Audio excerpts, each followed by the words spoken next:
Bismillahirrahmanirrahim. Assalamualaikum warahmatullahi taala wabarakatuh. Ikhwatul iman rahimakumullah. Pada pagi yang berbahagia ini, pada hari yang berbahagia ini, mari bersama-sama kita berbicara berkaitan dengan menolak mafsadah didahului daripada mengambil manfaat. Pertamanya saya mengucapkan selamat berpuasa kepada seluruh muslimin muslimat yang ada di Malaysia khususnya. Mudah-mudahan puasa dalam keadaan kita berada dalam suasana hari ini, new normal yang baru. Mudah-mudahan kita diberkati oleh Allah Subhanahu wa taala dan diberikan kepada kita kebaikan yang banyak semasa kita berada di dalam bulan ini. Ikhwatul iman rahimakumullah. Allah Subhanahu wa taala telah berfirman kepada kita dalam surah Al-An'am ayat 108 yang berbunyi A'udzubillahi minasyaitonir rajim. Wa la tasubbul ladzina yad'una min dunillahi fayasubbullaha 'udwan bighairi 'ilm. Allah Subhanahu wa taala menjelaskan maksudnya, janganlah kamu memaki sembahan-sembahan orang kafir atau orang yang tidak beriman kepada Allah, kerana mereka nanti akan memaki Allah dengan melampaui batas tanpa pengetahuan. Ikhwatul iman rahimakumullah. Allah Subhanahu wa taala mencela kita, mengharamkan kita mencela sembahan-sembahan kaum musyrikin, padahal celaan tersebut merupakan kemarahan dan kecemburuan kerana Allah sebagai bentuk penghinaan kepada sembahan mereka.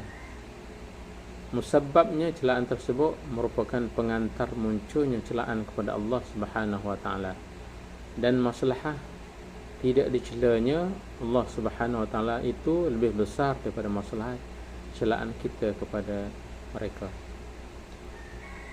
Saudaraku yang dirahmati oleh Allah Subhanahu wa taala, maka oleh sebab itulah kita terutama di bulan puasa ini, marilah kita mengelakkan diri kita daripada berbicara, mengutuk, mencela dan mengumpat orang lain. Marilah sama kita perbaiki diri kita, melihat pada diri kita, dan marilah sama kita sama-sama mewujudkan benda yang boleh memberi kemanfaatan, dan marilah sama-sama kita mengelakkan benda yang boleh memberi mudarat. Maka sebab itulah kaedahnya tadi, menolak kejahatan didahului daripada mengambil manfaat. Itu adalah merupakan salah satu kaedah dalam Islam yang menuntut kita menolak keburukan itu lebih baik daripada memberi kebaikan. Oleh sebab itulah Nabi kita sallallahu alaihi wasallam pernah melarang dari memerangi pemimpin atau pemberontak walaupun mereka berbuat zalim. Kerana apa? Kerana demi menuntut pitu-pitu yang biasa yang boleh membawa kepada kerosakan yang lebih besar daripada itu.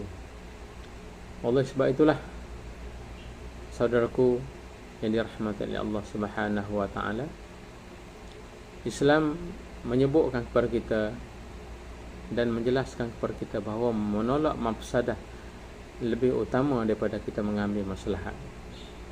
Selanjutnya beliau rahimahullah menyampaikan bahawa jika maslahah dan mafsadah bertemu, maka yang diutamakan adalah yang paling kuat dari keduanya. Terutama di ketika mana kita berpuasa dan juga kita terpaksa berada di rumah dalam keadaan PKP ini. Dan Rasulullah SAW pernah berlaku dalam hidupnya, Rasulullah sembahyang tarawih dan sebahagiannya sembahyang di rumah, iaitu dibimbangi takut kalau apa yang dibuatkan itu akan dikira ataupun dikatakan wajib oleh umatnya. Oleh sebab itulah Perkara-perkara yang sunat contohnya kita hendaklah sentiasa tidak jadikan keutamaan. Marilah kita utamakan yang wajib dahulu, supaya insya-Allah apa-apa yang kita lakukan itu akan diberkati oleh Allah Subhanahu wa taala. Syekhul Islam Ibn Taimiyah telah menukilkan beberapa perkara dalam ajaran. Yang pertama ni, termasuk pokok ajaran Ahlus Sunnah wal Jamaah adalah mengikut al-jamaah, tidak memerangi para pemimpin, yakni pemimpin yang fasik, dan menghindari peperangan di masa fitnah. Yang kedua ialah intisari hal ini masuk dalam kaedah yang umum, iaitu apabila bertemu di antara maslahah dan mafsadah, kebaikan dan kejahatan, atau saling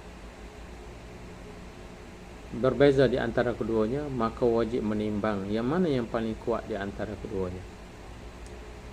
Dan yang terakhir sekali ialah dasarnya sesungguhnya perintah dan larangan walaupun dapat membuahkan kemaslahatan dan menolak mafsadah, tetap harus diteliti bila saling bertembungan. Jika masalah yang hilang atau mafsadah yang terjadi lebih banyak ataupun lebih besar, maka hal itu tidak diperintahkan.